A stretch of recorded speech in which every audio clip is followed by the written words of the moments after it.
एक समय की बात है, एक छोटे से गांव में एक लालची सेठ रहता था।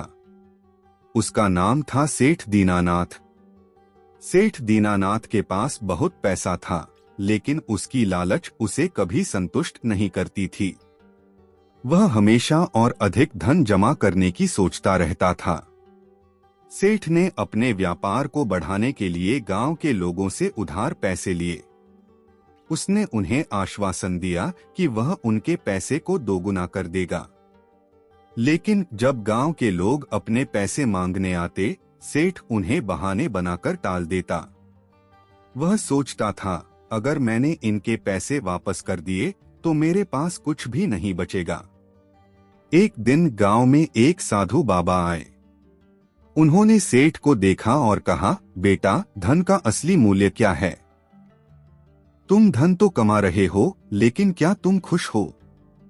सेठ ने उत्तर दिया, खुश तो मैं तभी होऊंगा जब मेरे पास और भी पैसे होंगे। साधु बाबा ने मुस्कुराते हुए कहा, धन का सच्चा उपयोग दूसरों की भलाई में है। सेठ को यह सुनकर गुस्सा आया और उसने साधु को नजरअंदाज कर दिया। लेकिन साधु की बातें उसके मन में घर कर गईं। कुछ समय बाद गांव में एक बड़ा सूखा पड़ा। लोगों के पास खाने के लिए कुछ नहीं था। सेठ ने सोचा, अगर मैं लोगों की मदद करता हूं तो वे मुझे और पैसे देंगे। लेकिन उसने यह सोचकर मदद करने से मना कर दिया कि इससे उसका धन घट जाएगा। फिर गांव में कुछ लोग बीमार पड़े। उनकी मदद के लिए सेठ ने एक बार फिर सोचा, लेकिन लालच ने उसे रोक दिया। जब सेठ ने अपने धन को न बांटने का निर्णय लिया, तब उसकी स्थिति बिगड़ गई। लोग उससे दूर हो गए और उसकी दुकान पर कोई नहीं आता था। एक रात सेठ ने सपने में साधु बाबा को देखा। साधु ने कहा, तूने धन को अपनी खुशियों से बड़ा बना लिया, परंतु याद रख, धन का असली अर्थ दूसरों की भलाई में है। सेठ ने उस रात विचार किया और सुबह उठते ही गांव के लोगों के पास गया। उसने अपनी सारी संपत्ति का एक हिस्सा जरूरतमंदों को दिया और कहा, मैं आपकी मदद करना चाहता हूँ। धीरे धीरे सेठ का नाम गांव में फिर से सम्मान के साथ लिया जाने लगा। लोगों ने उसकी सराहना की और उसके प्रति विश्वास बढ़ा। सेठ ने सीखा कि असली खुशी सिर्फ धन में नहीं, बल्कि दूसरों की भलाई में है। अब वह न केवल एक सफल व्यापारी था, बल्कि एक अच्छा इंसान भी बन गया। इस प्रकार सेठ दीनानाथ ने अपनी लालच को छोड़कर एक नई राह चुनी और सच्चे सुख की ओर बढ़ा। प्राचीन भारत में एक शक्तिशाली राजा था, जिसका नाम था अशोक। उसने लगभग 250 ईसा पूर्व मौर्य साम्राज्य पर राज किया और अपनी अद्भुत शक्ति और बुद्धिमत्ता के लिए जाना जाता था। शुरुआत में अशोक एक क्रूर योद्धा था, जिसने युद्धों के माध्यम से भूमि का अधिग्रहण किया। लेकिन जब उसने कलिंग युद्ध के दौरान युद्ध के विनाश को देखा, तो उसका मन बदल गया। अशोक को एहसास हुआ कि हिंसा केवल दुख और पीड़ा लाती है। उसने बौद्ध धर्म को अपनाया और शांति और करुणा फैलाने के लिए अपने जीवन को समर्पित कर दिया। उसके शासन में उसने गैर हिंसा और सामाजिक कल्याण को बढ़ावा देने वाली नीतियां लागू की। उसने अस्पताल, सड़कें और शिक्षण संस्थान बनाए ताकि उसके प्रजाजन स्वस्थ और समृद्ध जीवन जी सकें। अशोक का सबसे महत्वपूर्ण योगदान था अशोक के शिलालेख, जो साम्राज्य भर में स्तंभों पर खुदे हुए थे। ये शिलालेख नैतिक मूल्यों, सहिष्णुता और सभी जीवों के प्रति सम्मान को दर्शाते थे। अशोक ने एशिया के विभिन्न हिस्सों में बौद्ध धर्म का प्रचार करने के लिए मिशनरी भेजे, जिससे बौद्ध धर्म का संदेश दूर दूर तक फैल गया। राजा अशोक की विरासत उसकी मृत्यु के बाद भी जीवित रही। उसने भविष्य की पीढ़ियों को शांति और नेतृत्व के सिद्धांतों से प्रेरित किया। वह भारतीय इतिहास में करुणा और सही शासन का प्रतीक बना रहा। एक समय की बात है, एक छोटे से गांव में एक चतुर पत्नी रहती थी। उसका नाम सुमिता था। सुमिता अपने पति राजेश के साथ एक साधारण जीवन जीती थी। राजेश एक किसान था और अपनी खेती से परिवार का भरण पोषण करता था। राजेश बहुत मेहनती था, लेकिन उसे हमेशा काम की चिंता रहती थी। एक दिन राजेश ने घर लौटते समय सुमिता से कहा, सुमिता, हमें अधिक पैसों की जरूरत है। खेत में फसलें ठीक नहीं हो रहीं। सुमिता ने सोचा कि उसे अपने पति की मदद करनी होगी। वो गांव की सबसे चतुर महिला थी। उसने तय किया कि वह एक योजना बनाएगी। अगले दिन सुमिता ने राजेश से कहा, मैंने सोचा है कि हमें अपने खेत में कुछ नई फसलें लगानी चाहिए। राजेश ने पूछा, कौन सी फसलें? सुमिता ने कहा, मैंने सुना है कि अगर हम सब्जियों की खेती करें तो हमें अच्छे दाम मिल सकते हैं। राजेश को ये विचार पसंद आया और उसने सुमिता की बात मान ली। सुमिता ने अपने ज्ञान का उपयोग करते हुए सब्जियों की खेती की। वह दिन रात काम करती रही। जल्दी ही उनकी फसल अच्छी होने लगी। जब फसल तैयार हुई तो उसने बाजार में जाकर सब्जियां बेचीं। वह सब्जियां इतनी ताजगी और गुणवत्ता की थीं कि हर कोई उन्हें खरीदने लगा। सुमिता ने बहुत पैसा कमाया और अब परिवार की चिंता कम हो गई। राजेश ने देखा कि उसकी पत्नी कितनी चतुर है। उसने सोचा, मेरी पत्नी सच में बहुत समझदार है। अब राजेश सुमिता की प्रशंसा करने लगा। उन्होंने मिलकर और भी योजनाएं बनाई और धीरे धीरे उनके खेतों का विकास हुआ। समय बीतता गया और सुमिता की बुद्धिमानी ने पूरे गांव में उनकी पहचान बना दी। लोग उनसे सलाह लेने आने लगे। सुमिता ने हमेशा एक बात को ध्यान में रखा कि अगर पति पत्नी मिलकर काम करें तो किसी भी मुश्किल को पार किया जा सकता है। आखिरकार राजेश और सुमिता ने एक खुशहाल और समृद्ध जीवन बिताया। समझदारी और एकता से हर कठिनाई का सामना किया जा सकता है। एक बार की बात है, एक छोटे से गांव में एक लड़का नामक कृष्णा रहता था। कृष्णा बहुत ही चतुर और साहसी था। हर साल की तरह इस बार भी गांव में दिवाली का त्योहार नजदीक आ रहा था। कृष्णा को दिवाली का बहुत इंतजार था, क्योंकि उसे पटाखे फोड़ने और मिठाइयाँ खाने का बहुत शौक था। लेकिन इस बार गांव में एक समस्या थी। गांव के बुजुर्गों ने तय किया कि इस दिवाली पर पटाखे नहीं जलाए जाएंगे, क्योंकि पिछले साल पटाखों से कई लोगों को परेशानी हुई थी।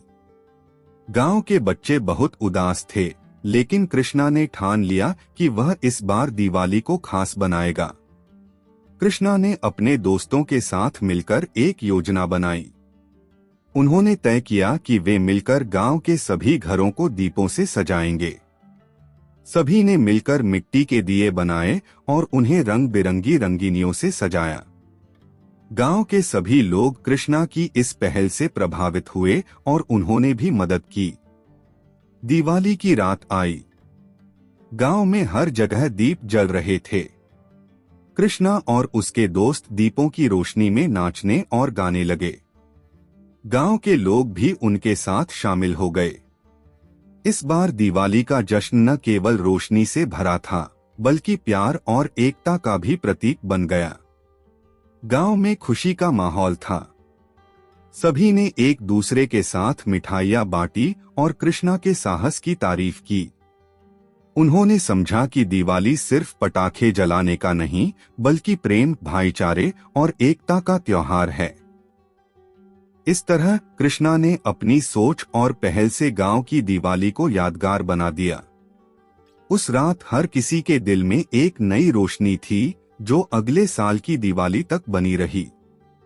इस प्रकार दिवाली केवल एक त्योहार नहीं, बल्कि एक संदेश बन गई कि सच्ची खुशी एकता और प्रेम में ही है। सच्चा त्योहार एकता और प्रेम से मनाया जाता है, और यही दिवाली का असली अर्थ है। एक छोटे से गांव में महेश नाम का एक गरीब रिक्शा वाला रहता था। उसकी जिंदगी बहुत कठिन थी। महेश दिन भर मेहनत करता और शहर के लोगों को अपनी रिक्शा में बैठाकर काम पर भेजता या बाजार ले जाता। महेश की पत्नी सीता घर का काम करती थी और दोनों के 2 छोटे बच्चे थे। परिवार की आय बहुत कम थी, लेकिन महेश हर रोज अपने बच्चों के भविष्य के लिए मेहनत करता। उसकी ख्वाहिश थी कि उसके बच्चे अच्छे स्कूल में पढ़े और एक बेहतर जिंदगी जिएं। एक दिन महेश की रिक्शा खराब हो गई। उसके पास उसे ठीक कराने के लिए पैसे नहीं थे। उसने सोचा कि अगर वह इस बार काम नहीं कर पाएगा तो परिवार का गुजारा कैसे होगा। लेकिन महेश ने हार नहीं मानी। उसने अपनी बचत से थोड़ा सा पैसा निकाला और रिक्शा ठीक कराने की कोशिश की। जब रिक्शा ठीक हुई तो उसने सोचा कि अब उसे और मेहनत करनी होगी। उसने सुबह जल्दी उठकर काम करना शुरू किया। उसने सोचा, अगर मैं और ज्यादा मेहनत करूंगा तो मुझे अच्छी आमदनी होगी। धीरे धीरे उसने अधिक लोगों को अपनी रिक्शा में बैठाना शुरू किया और उसकी पहचान शहर में एक ईमानदार और मेहनती रिक्शा वाले के रूप में बनने लगी। एक दिन उसने एक बड़े व्यवसायी को उसकी कंपनी के पास छोड़ा। व्यवसायी ने महेश से पूछा, तुम्हारे चेहरे पर हमेशा मुस्कान क्यों होती है? महेश ने जवाब दिया, मेरी मेहनत और मेरे बच्चों का भविष्य मुझे मुस्कुराने पर मजबूर करता है। व्यवसायी उसकी बातें सुनकर प्रभावित हुआ और उसे रोज अपनी कंपनी के कर्मचारियों को लाने ले जाने के लिए बुलाने लगा। इससे महेश की आमदनी बढ़ गई। उसने अपनी पत्नी को बताया कि अब वे अपने बच्चों को अच्छे स्कूल में पढ़ा सकते हैं। समय बीतने के साथ महेश ने एक छोटी सी दुकान भी खोल ली, जिससे परिवार की आर्थिक स्थिति बेहतर हो गई। महेश की मेहनत और संघर्ष ने न केवल उसके जीवन को बदला, बल्कि उसके बच्चों को भी एक नई दिशा दी। उसने हमेशा अपने बच्चों को सिखाया कि मेहनत का फल मीठा होता है। कठिनाइयों का सामना करते हुए भी अगर हम अपने सपनों के पीछे चलते हैं तो सफलता अवश्य मिलती है। कभी हार नहीं माननी चाहिए, क्योंकि मेहनत हमेशा रंग लाती है। एक गांव में एक गरीब किसान रहता था, जिसका नाम रमेश था। रमेश की एक छोटी सी जमीन थी, लेकिन वह बहुत मेहनती था। एक दिन उसने एक धनी जमींदार को देखा जो अपनी जमीन पर काम करने के लिए नौकर की तलाश में था। रमेश ने सोचा, अगर मैं उस जमींदार का नौकर बन जाऊं तो मुझे अच्छा वेतन मिलेगा। रमेश ने जमींदार के पास जाकर कहा, बाबूजी, मैं आपके लिए काम करना चाहता हूं। मैं बहुत मेहनती हूं और आपके काम को जल्दी खत्म कर दूंगा। जमींदार ने उसकी बातों पर विश्वास किया और उसे अपने घर बुला लिया। जमींदार का एक चतुर नौकर था, जिसका नाम मोहन था। मोहन को रमेश की मेहनत से जलन हुई। उसने सोचा, मैं इस नए नौकर को सबक सिखाऊंगा। एक दिन मोहन ने रमेश से कहा, अगर तुम मेरे काम को अच्छे से करना चाहते हो तो तुम्हें जमींदार के खाने में कुछ विशेष मिलाना होगा, ताकि वह तुमसे खुश हो जाए। रमेश ने सोचा, ये तो आसान है। रमेश ने जमींदार के खाने में कुछ स्वादिष्ट मसाले मिलाए। जमींदार को खाना बहुत पसंद आया और उसने रमेश को बहुत सराहा। मोहन ने यह देखकर सोचा, अब मुझे कुछ करना होगा। मोहन ने जमींदार के सामने एक योजना बनाई। उसने कहा, बाबूजी, मुझे लगता है कि रमेश आपके लिए काम नहीं कर रहा। वह आपकी चीजें चुराने की कोशिश कर रहा है। जमींदार को विश्वास नहीं हुआ, लेकिन उसने रमेश को बुलाया। रमेश ने हिम्मत नहीं हारी। उसने जमींदार से कहा, बाबूजी, मोहन मुझसे जलता है। मैंने आपके लिए काम किया और आप जानते हैं कि मैंने आपका खाना कैसे बनाया। जमींदार ने रमेश की बातों पर ध्यान दिया और मोहन को सावधान किया। धीरे धीरे रमेश अपनी चतुराई से जमींदार का विश्वास जीतने में सफल हो गया। उसने मोहन को उसकी चालाकियों के लिए सबक सिखाया और जमींदार ने रमेश को अपना सबसे भरोसेमंद नौकर बना लिया। इस तरह रमेश ने न केवल अपनी मेहनत से सफलता पाई, बल्कि मोहन को भी उसकी चतुराई से हराया। मेहनत और चतुराई से हम किसी भी मुश्किल को पार कर सकते हैं। एक बार की बात है, एक छोटे से गांव में एक लालची चोर रहता था। उसका नाम था जग्गू। जग्गू हमेशा सोचता था कि कैसे वह जल्दी अमीर बन सकता है। उसे अपनी मेहनत से काम करने में कोई रुचि नहीं थी। एक दिन जग्गू ने गांव में एक धनी व्यापारी के घर पर चोरी करने की योजना बनाई। व्यापारी के पास बहुत सारा सोना और बेशकीमती सामान था। जग्गू रात के अंधेरे में चुपचाप व्यापारी के घर में घुसा। उसने चारों ओर देखा और उसके मन में सोने की चमक ने लालच जगा दिया। जग्गू ने एक बड़ा बक्सा खोला और उसमें से सोने के सिक्के भरने लगा। अचानक उसे लगा कि कोई आ रहा है। उसने जल्दी से बक्सा बंद किया और भागने लगा। लेकिन बाहर निकलने से पहले उसकी नजर एक और बक्से पर पड़ी जो और भी बड़ा और भरा हुआ था। लालच में आकर उसने वह बक्सा भी ले लिया। जब वह गांव के बाहर पहुंचा तो उसे समझ में आया कि वह बहुत भारी सामान लेकर भाग रहा है। उसने सोचा, अगर मैं इसे गांव में छुपा दूं तो फिर से आकर ले जाऊंगा। लेकिन जैसे ही वह बक्सा छुपाने लगा, उसे यह महसूस हुआ कि बक्सा बहुत बड़ा है और उसे जल्दी भागना चाहिए। वह सोचने लगा कि कैसे उसे दोनों बक्सों को संभालना है। इसी चक्कर में जग्गू एक गहरे गड्ढे में गिर गया। गड्ढे में गिरते ही वह बक्से को छोड़कर चिल्लाने लगा। गांव के लोग उसकी आवाज सुनकर वहां आए और उसे गड्ढे से बाहर निकाल लिया। गांव वालों ने देखा कि वह चोरी का सामान लेकर आया था। जग्गू की लालच उसे मुसीबत में डाल चुकी थी। गांव के लोगों ने उसे समझाया कि लालच बुरी है और मेहनत से कमाई गई दौलत ही सच्ची होती है। आखिरकार जग्गू ने अपनी गलती मानी और वादा किया कि वह अब चोरी नहीं करेगा। उसने मेहनत करना शुरू किया और धीरे धीरे अपने गांव में एक सम्मानित व्यक्ति बन गया। लालच से हमेशा नुकसान होता है, जबकि मेहनत से सफलता मिलती है। एक बार की बात है, एक छोटे से गांव में एक खूबसूरत तालाब था। इस तालाब के पानी में जादू था। कहते थे कि जो भी इस तालाब में अपनी मन की इच्छा डालता, वह तुरंत पूरी हो जाती। गांव के बच्चे अक्सर तालाब के किनारे खेलते थे, लेकिन बड़े लोग इस तालाब से दूर रहते थे। उन्हें लगता था कि यह तालाब खतरनाक है, लेकिन बच्चों को इसकी सच्चाई नहीं पता थी। एक दिन गांव का एक लड़का अजय अपने दोस्तों के साथ तालाब के पास गया। उसने सुना था कि तालाब जादुई है, लेकिन उसने कभी किसी की इच्छा को पूरा होते नहीं देखा था। अजय ने सोचा, अगर यह सच है तो मैं अपनी सबसे बड़ी इच्छा मांगूंगा। उसने आंखें बंद की और सोचा, मैं चाहता हूं कि मैं बड़ा जादूगर बनूं। अचानक तालाब का पानी चमकने लगा। अजय ने देखा कि पानी में एक परी प्रकट हुई। परी ने कहा, तुम्हारी इच्छा पूरी होगी, लेकिन तुम्हें एक जिम्मेदारी उठानी होगी। अजय ने खुशी से हाँ कर दी। परी ने उसे जादू की शक्तियां दी, लेकिन साथ ही कहा, इन शक्तियों का इस्तेमाल केवल अच्छे कामों के लिए करना। अब अजय गांव में मदद करने लगा। उसने बीमार लोगों को ठीक किया, खेतों में अच्छी फसल उगाई और बच्चों को खुशियों से भरा। गांव वाले उसकी तारीफ करने लगे। लेकिन धीरे धीरे अजय को अपनी शक्तियों का अभिमान होने लगा।